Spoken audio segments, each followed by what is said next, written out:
Yeah, kia ora koutou. Ko Ingarani aho, ko North Downs te monga, ko Wai te awa, ko Haihi Kara te waka, ko Ngāti Pākehā te iwi, ke Tanaki Makoro aho e noho ana, ko Hari Po Hatu, Stonefields, te kura, ko University of Melbourne te Wainanga, ko Chris Pocket Noa, Norera, tēnā koutou, tēnā koutou, tēnā koutou. Thank you very much indeed for the opportunity to come down today. My ulterior motive is really I want feedback. You know, hopefully you might know something or be interested in it, but actually I'm after some feedback and really interested in your thoughts and the stuff I'm presenting today.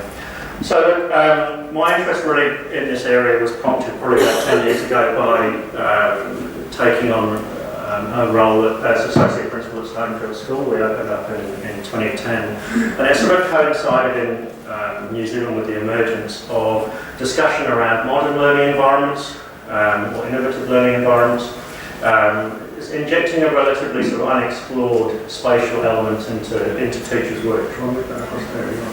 Into teachers' work. And no, I will use the sort of I stick with ILEs, even though probably the terminology changed halfway through. Can you see right there?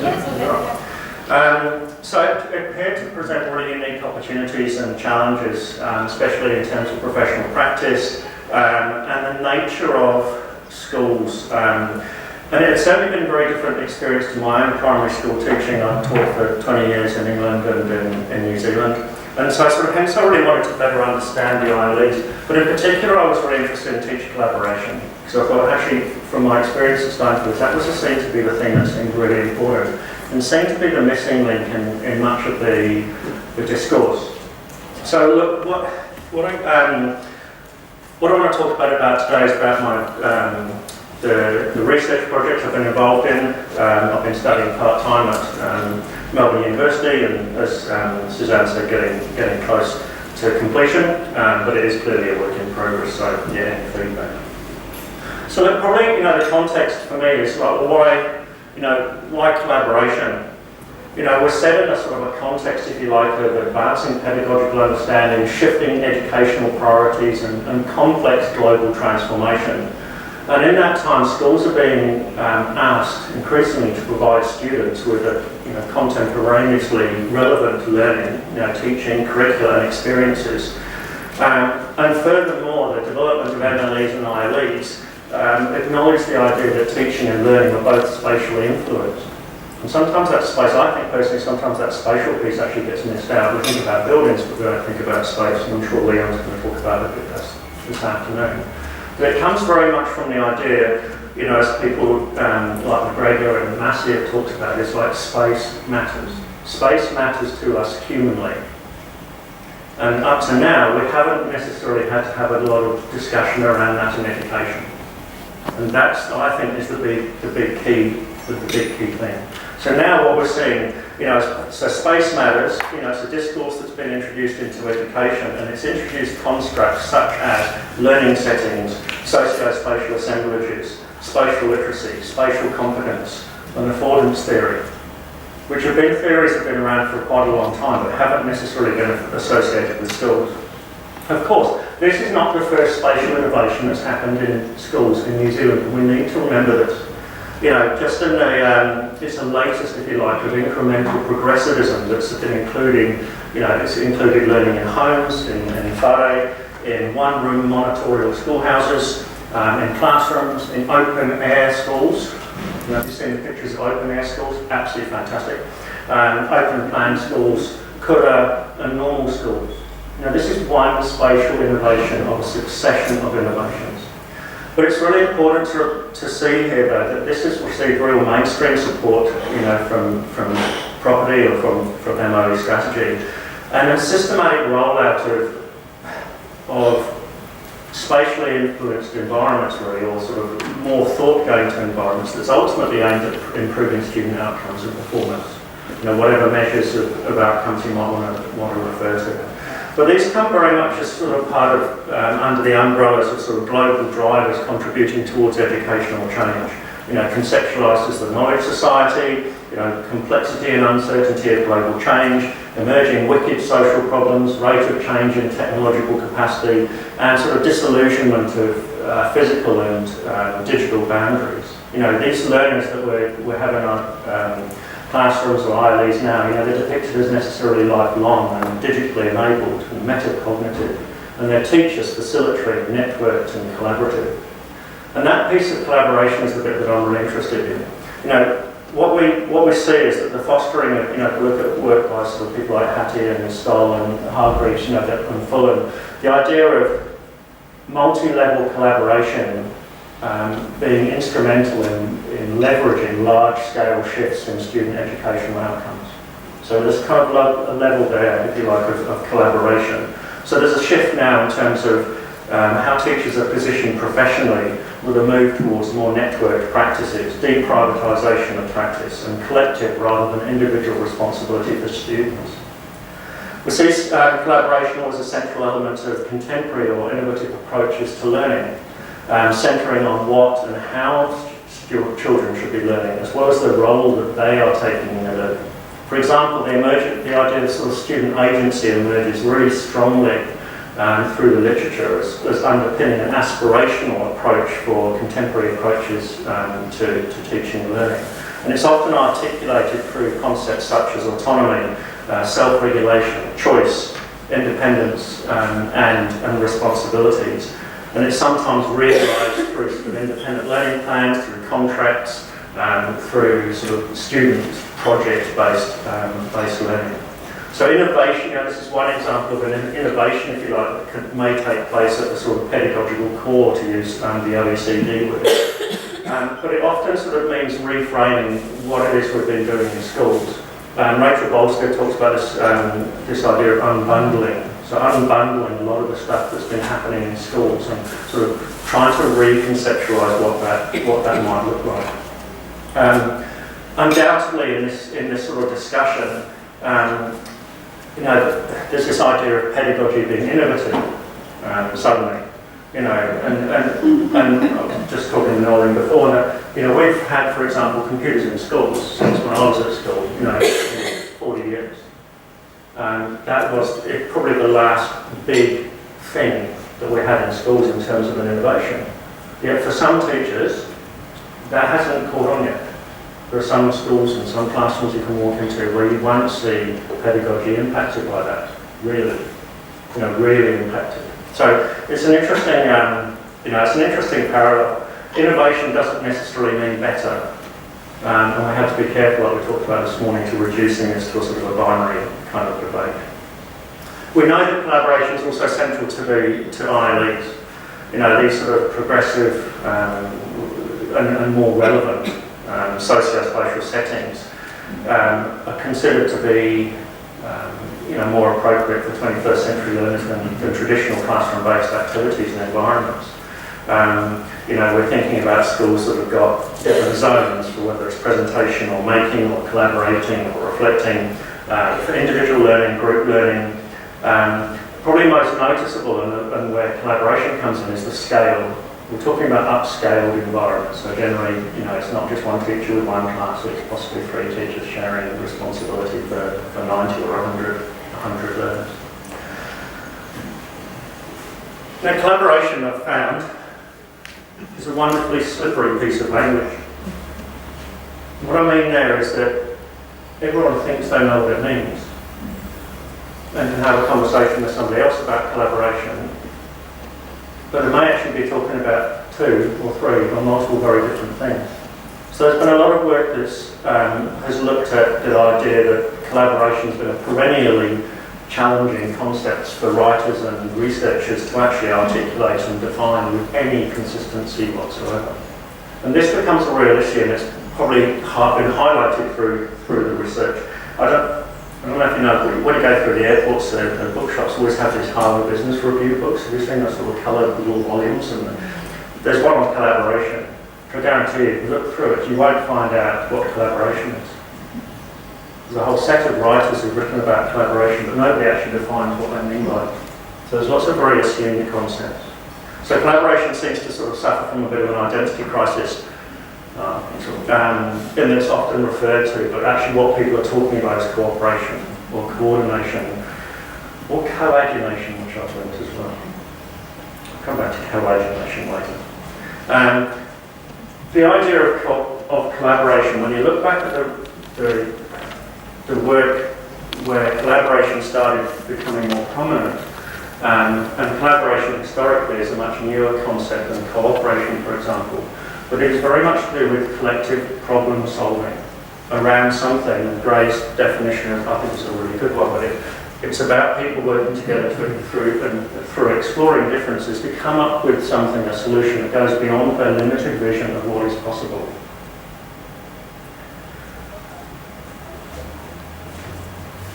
One of the key things,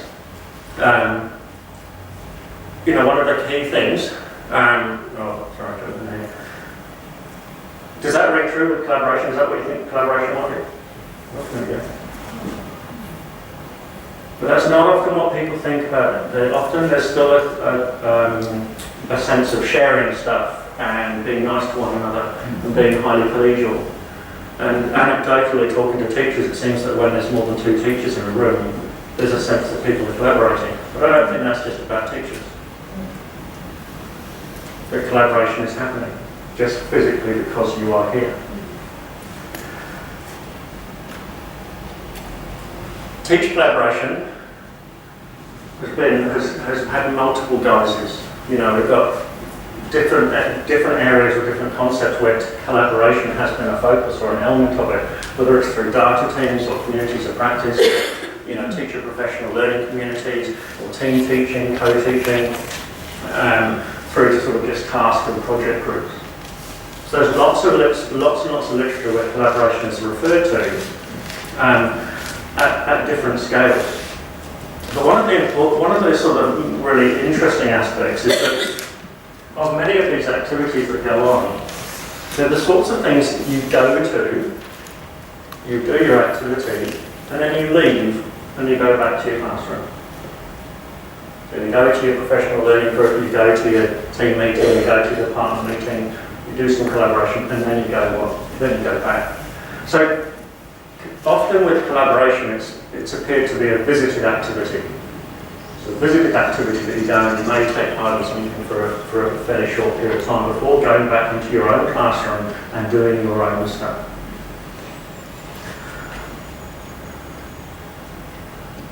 So when I started thinking about this a bit more, it looked like there was different areas of collaboration going on. So some of the collaboration was working at the interface with your colleagues. So some deep collaboration and problem solving may have gone on there. It may also have included some collaboration with students, but not necessarily, like at the interface with students. So there may have been some teaching going on with more than one teacher. But it may also have included sort of co-presence in an ILE. So there could be sort of 3 levels of things going on. So it could be working with your colleagues, it could be doing that and with your students and in an ILE. But those things can happen separately as well. So it could be that those, the team teaching might have been going on without actually being in a particular environment that was designed specifically for it. This was sort of the question I set out with, or it's emerged as it's gone on really, and it's trying to understand about how is teacher collaboration in New Zealand primary schools, and that's what was really focused on.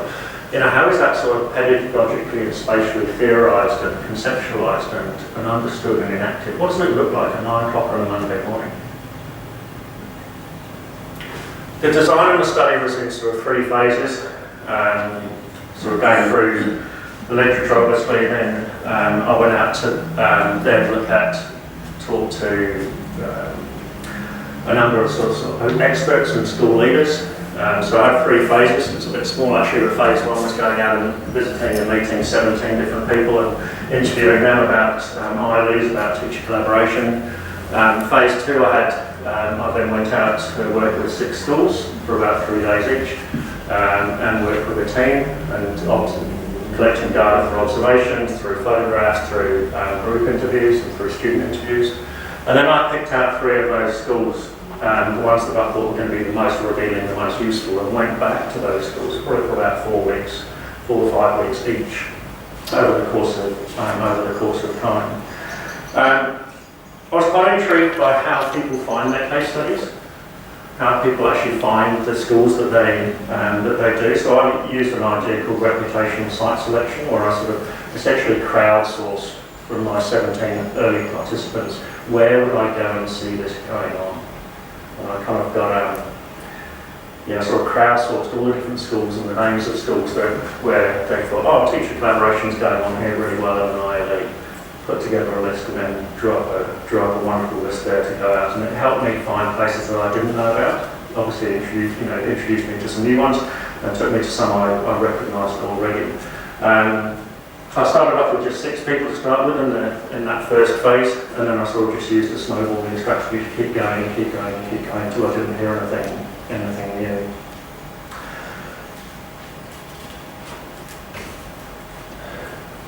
I want to sort of jump on really to I wanted to find out, because that's sort of the most interesting bit, and this is probably really, it's just a little sort of scratching over the surface, to be honest. When I sort of sat down and worked out what can I share in the time, I thought I'd just sort of pick out some nitty gritty.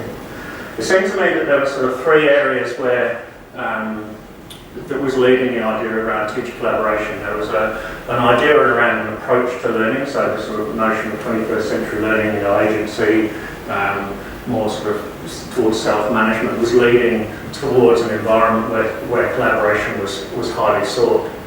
There was an idea of sort of professional positioning, which really spoke to that idea of teachers not being isolated, not being individual, but being networked, being supported, being collaborative, working together to create wonderful opportunities for learners and so on. And then the third one is around a sort of spatio-pedagogical approach, so looking at spaces that were the idea that learning could take place in an environment that wasn't a classroom, that could be extensive, it could be quite fluid, quite flexible, and that was also sort of pushing towards that idea of, well, you can't be in that environment on your own, but that there was going to be collaboration going on. So the data was really interesting coming out, and this came out of that first phase really, that talked about the idea that provisioning ILEs was very much around sort of coming up with aligning the physical space with a contemporary idea of pedagogy. It gave, for principals and school leaders, they thought that there was opportunities there that were more diverse. The operation of, or the idea of collaborating in ILE would lead to changed pedagogy and would lead to different opportunities coming up that weren't previously possible. But by consequence, quite a whole lot of change practice might be necessary. The idea of professional positioning was also talking about the role of the teacher, and also the identity of the teacher and the relationship that they had with their colleagues. We've heard a bit this morning about lots of glass going up, lots of windows, and lots of open areas and things like this. And for many of the people I interviewed, it had actually been their first real experience of seeing a colleague do what they did. The only experience of it before had been as a visited activity, was going and observing somebody, with a specially timetabled, scheduled time to observe. And often that was quite concerned with things like appraisal, and it was connected with things like appraisal and monitoring and things like this. So it didn't necessarily come with lots of positive stuff, lots of positive mindset really. And that idea of an approach to learning, which is this kind of conceptual cluster that sort of relates to the type of learning that might go on in an ILE. What was interesting was that school leaders and my first phase participants really, they saw ILEs as a way of kind of enacting certain pedagogical approaches that were not possible in a traditional environment, because they were still and are still completely possible. But they were sort of, the opportunities were amplified, if you like. They felt there was a greater chance of this happening, or there was a greater opportunity for this to happen. So, practices around agency, responsiveness, So there was a lot of discourse around being responsive to learners' needs and how might that be leveraged in an ILE. Opportunity to differentiate at a different level and to think hard about differentiation, to create efficiencies through collaboration. Create efficiencies, i.e. some things become easier because of the collaboration. There are ways we can work. I'm not saying that the one teacher teaching 90 children while the other two are off making coffee and doing their photocopying is an example. I didn't see any of that in the whole time I was doing my research and my fieldwork. I didn't see a single example of that, unfortunately. And the last one was about alternatives. This kind of like there's an idea of potentiality. We can do something in this environment that we couldn't do before. We may not have thought of it yet, but we feel that there is that possibility, and we feel that there is that alternative. And so that tied in quite a lot with sort of work on teacher collective efficacy, that idea that yes, we can do this in this environment together. The work on I didn't do a lot of work on agency, but I would certainly reference Jenny Charteris's work on agency, which if you haven't looked at it is really, really worth looking at, because she does a lot of work unpacking different types of agency that we see.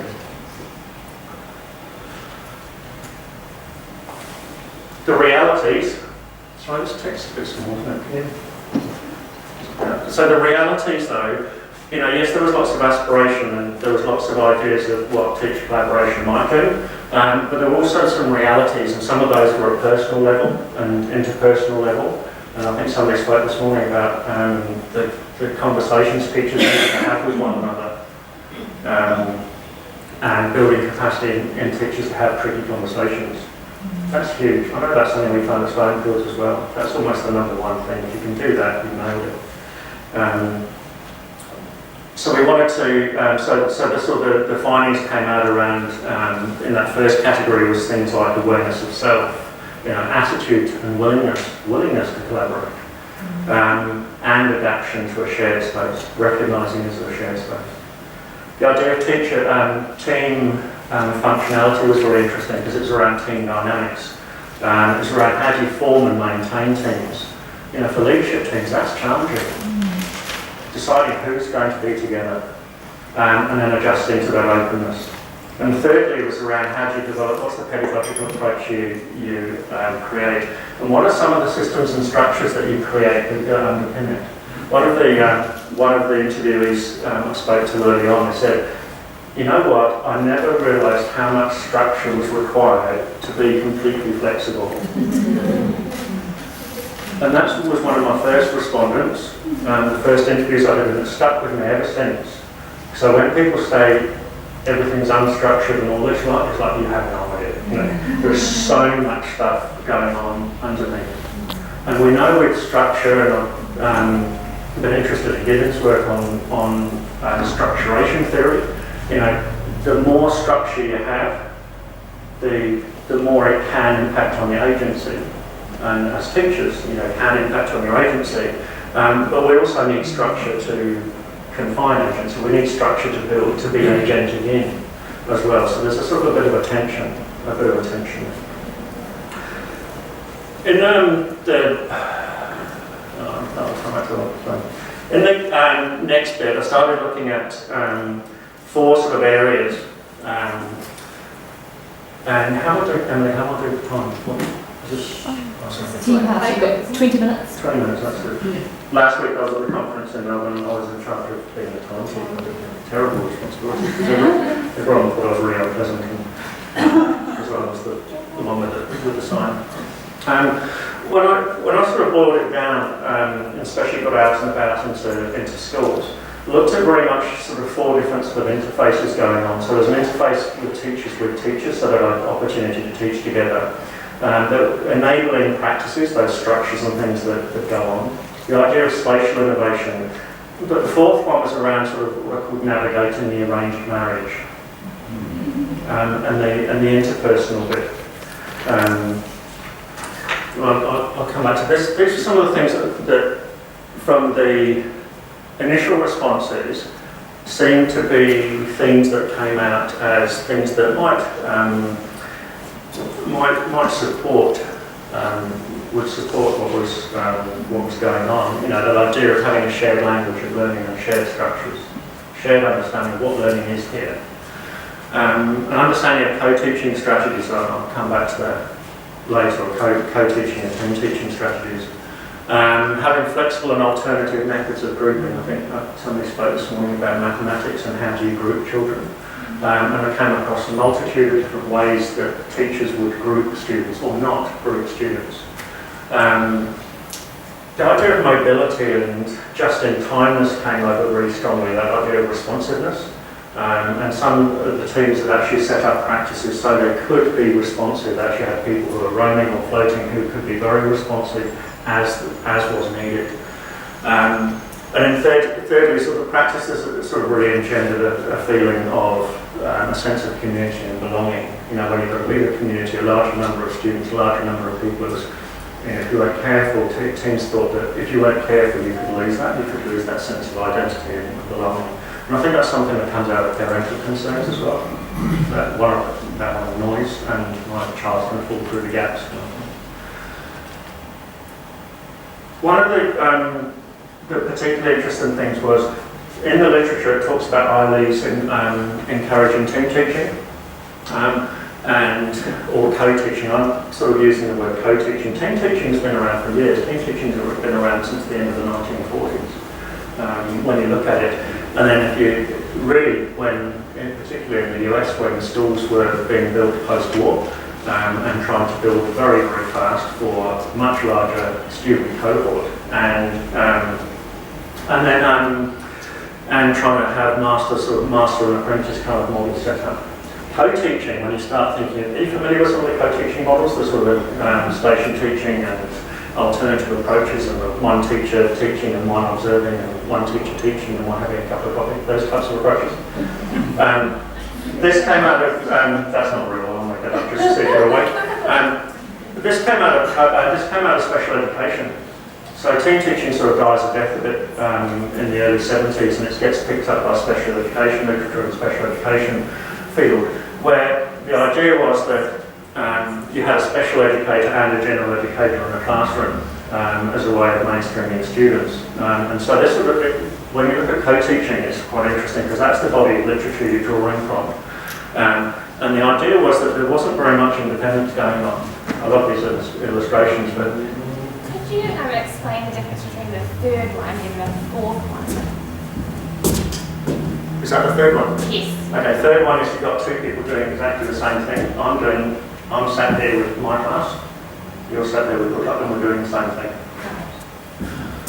This one is you're teaching the class, and I've got a group. I'm teaching a small group. Yeah. So then how is 3 different from 2? 2, station teaching is more where there are stations that students go around, so there may be independent station. Sarah's teaching here, Chris is teaching here, and students go around. So this was quite an interesting body of literature to draw from because it actually provided some models that were reference points, some of which played out and some of which didn't. Interestingly, none of the teachers I spoke to knew about these. None of the teachers I spoke to were familiar with, they talked about team teaching, they talked about co-teaching, and they sort of did some of this, but they couldn't articulate it. They weren't able to talk to you about what was going on. So I saw examples of teachers splitting groups of students and 2 teachers covering similar content in different times. I even saw a teacher copying another one. So I'll be teaching over here, and I hear Suzanne doing something now, and I watch her, and then literally you see the teacher immediately replicating it, which was afforded by the teachers facing one another. An environment set up so that collaborative practice could go on where teachers were facing one another. Another environment I went into, the teachers had very purposely set themselves up so they were facing away, and they were all facing outwards, where the children were facing into the teachers. Wouldn't see each other when they were teaching small groups, which I didn't realise until about 3 weeks into the plan, until I got the children to take photographs, and the children were taking photographs this high, And you could start seeing this furniture in the way. I thought, oh, that's really interesting. So I'd seen a lot of different examples of these, whether it's alternative methods or station teaching or teaming approaches or sort of complementary approaches, but there weren't very many times when I saw two teachers actually engaged in teaching a group of students simultaneously. It was more often teachers were being more coordinated, more in what they did, and generally working sort of more in parallel. I just want to touch on sort of 4 examples that sort of came out of the case study summary where I've got 10. I've got until 10. 4 examples of things that came out of the study, and I'm just picking out one from each of those sort of 4 areas, and I want to sort of take you through and show how that's kind of come together in a bit of a model route. So, first one was really understanding those co-teaching models. What was really interesting that there was, if you like, the literature and the discussion talks a lot about there is the opportunity to co-teach, there's the opportunity to team teach and work together. And it was interesting, teams had, like models had emerged. One of the schools I went to, they actually had a system set up where there were 3 teachers, one taught all the literacy, one taught all the numeracy, and they would continually cycle groups through. So I watched one teacher sit down for an hour and 40 minutes while while students just cycled in and out of the group, in and out of the group. And there was a teacher who would roam around, and they had a hit list of students they had to meet at that time, during that period of time. There was a norm that was understood, was that if there's a teacher teaching a group, if you've got something you're stuck on, you don't talk to them, don't disturb them. You have to find the learning coach who was walking around. Which was really interesting, but the students got it, and they made it work, which was really interesting. I saw sort of the more sort of complementary times when there was more than one teacher stood up front, or whatever, or engaging with the group, tended to happen at the beginning of the day, middle of the day, or proximal to break times. More information giving rather than sort of teaching. So the idea of coaching teaching was really interesting, and sort of probably an implication that came out of it was that although there was quite limited knowledge amongst teachers of co-teaching approaches, it did seem that the models that they generated often created more opportunities for differentiation, for specialisation, and for sort of engaging with particular students. And it sort of came out of it, well, that was great. If they'd known some of the stuff around, some of the models and things like that, that would have been, that could have really helped in sort of unpacking that. We talked a bit about the idea for structures and systems and things, and so the requirement for shared approaches was really noticeable. Not only in the language that was used or the frameworks, but in association with, the small stuff in classes like, materials and the resources and things like that and routines. When you think about it in a traditional classroom, the teacher, is generally the one that sets the routines, they set the language that's used, or they may well have the language at their fingertips, the language of learning that's used in that school context. And you may well, as a child, go into another year level, another teacher the following year, and be exposed to a different set of language around learning, around metacognition, around learning design. So one of the fundamental things was how to get people on that same page and get people that all sort of talking literally the same language, which people found really, really hard. So different practices you saw emerging around material organisation and distribution and collation and collection, and that seemed to be, that went over and above what might be present in a traditional environment. In addition, sort of students' belongings as well, but where stuff's kept. Do you have something to take around with you? Do you have a one place to go to? Do you have, do teachers organise book boxes and things like that? That was some of that minutiae stuff that teachers had to sort out.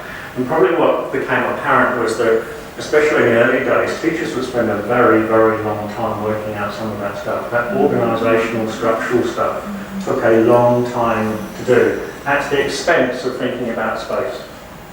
It felt a little bit like you had all this stuff to do first before you could really seriously start thinking about space and how the spatial stuff actually might impact.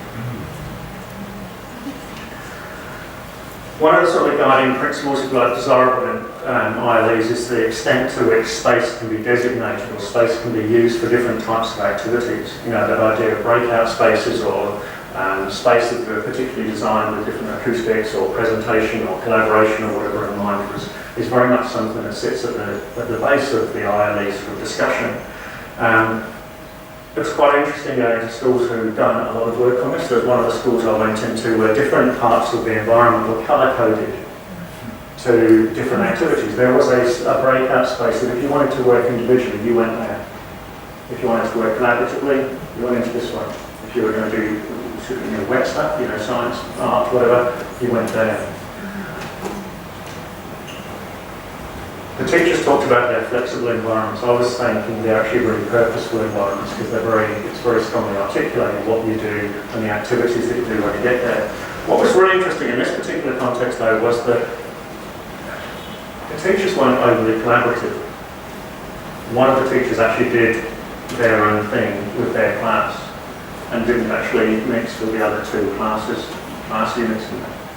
But because the space had been so well differentiated, the kids knew how to make the space work, and they respected the norms that went around the different activities and the different components. And so because the space was so well articulated, it worked.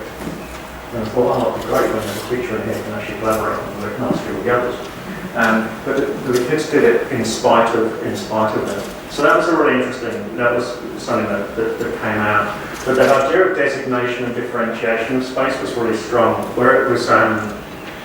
Where it was very explicit, students found it much easier to navigate around. So where there was an explicit language of space used, when there was a consistent language of space used, and there were consistent expectations around it, then students found it much easier to coordinate around, to the extent they could do it without the teacher was in spite, in one case in spite of the teachers. The fourth little bit comes out of that sort of the body of findings that sort of addresses that arranged marriage piece, really, that idea of being together. One of the things that came out repeatedly was about time and how much time people have to spend with one another in discussion. And that was in meetings or discussions before school, during school, after school. Some of that work was seeing incidental encounters that happened during the course of the day. So it was very much like, oh, can you help me with something? Or what do I do here? Or can you just watch so-and-so while I'm just going to do this or whatever? So you kind of saw this incidental discussion going on. But what we did find was that when we had teachers that had to talk about a shared, a collective group of students, there was a lot of thinking out loud that had to be done. Which, for some teachers, that was pretty cognitively demanding. When I was in my classroom on my own, I could have all these thoughts about my class, but I didn't really tell anyone about it. Because there wasn't anyone else who was, collectively responsible for those students. So teachers were having to make decisions on the fly as to, so-and-so's mum's come in, Leon Pond's come in and said his dog's not very well and he might be unhappy today. What do I do with that? In the old days, I wouldn't tell anyone. I just know that and remember that and I'll check in with him later. But I've got two other colleagues who are working with him during the course of the day. What do I do? So there was a lot of stuff that was going on for teachers deciding what do they communicate and when do they communicate it, and what was done formally and what was done informally. And what it led to was a phenomenon of occurring, which I've called a sort of a pseudo meeting, which is where it wasn't a timed meeting, it was just a thing that happened and two people and then maybe three people get together and suddenly they find themselves in a big discussion and a big meeting and discussing things and changing things, which worked fine until there was somebody missing. So the idea of the pseudo meeting was really interesting. I'm going to jump forward to some. Oh, okay. 3 minutes. I'm going to jump forward. Okay. One of the things that became really apparent during the course of it, and I haven't shared this really with people, so it'd be good to get some feedback. But when you start looking at what is teacher collaboration and ILE really, when you get to the guts of it, it seems to be three components. There's a teaching together component, that's the activity with the students. There's a working together aspect. And then there's another aspect which got identified later on, which is just being together. Just being present and being together and actually working in the same environment where you could see people, you could hear people. For many people that was new. So that idea of being together comes out as very, very strong. And something for many teachers, that was the bit they had to get used to. When we think about deprivatisation, the literature talks about, the design literature, if you like, the rhetoric talks about deprivatising practice. Now when you're an architect and you take that and you start drawing what does deprivatised practice look like, it means there's glass. It means there's opening, it means there's sight lines. When you're a teacher and you're experiencing that, you experience visibility.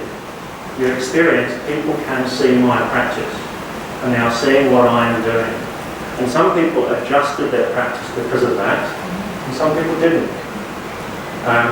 So you kind of have this concept, if you like, that starts off as an idea of we want to deprivatise practice, which is the sort of policy piece.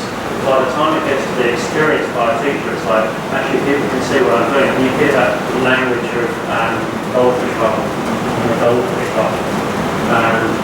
And for some teachers, they talked extensively about the fact that they never actually saw what their colleagues were doing, despite the fact they were in these goldfish bubbles. But yet some of those same people would actually be copying and seeing what other people were doing. Spatially, people sort of, some of the teachers were rearranging furniture so they could be seen. And they had this kind of like, a colleague of mine in Canada calls it collegial eye rolling. When, something happens and there's this kind of adult moment that goes on, and there's that collegial eye rolling going on. But then other people position themselves so they wouldn't see, which I thought was really interesting. I don't know, it's difficult to determine how intentional that was, but it was still interesting finding. So probably one of the things that I'm looking at is now to take some of these things that I came up with and start positioning them on here as a bit of a framework to sort of have, to start having discussions with teachers and start having discussions with leaders, so that people can start not separating their thinking, but they can start thinking about the right thing at the right time. And thinking, well, if you're teaching, when you're talking about collaborating in an ILE, there are, we can think very specifically about the teaching, or we can think very specifically about the working, and we can think about some of that being stuff. The idea of having those tricky conversations definitely fits in that being together and working together piece. And there's definitely some learning that can happen, very specific learning that can happen in that space. Because where teachers were able to have those conversations, they could solve problems in a really timely manner. Where they couldn't solve those problems, you've got people not working together. So probably, look, a bit of a run through and a bit of a rush through. But probably what I wanted to sort of just share was, look, this is getting towards the end of it, though, but really coming out of that idea about teacher collaboration, how instrumental it is to the success of these environments. And I think that the more explicit we are around some of those expectations, around how that collaboration might work, we're going to be able to come out with some much better outcomes, and it's going to in turn lead to some of the stuff that we articulated at the beginning about some of those wonderful opportunities and some, being able to leverage some of that wonderful stuff that we're really after. And when you look back at some of the literature on open plan, you didn't see that literature out there about collaboration that went on. It was very much teachers doing their own things in their own parts of the space. So really keen to push that along. So bit of a rush through, but hopefully it's useful.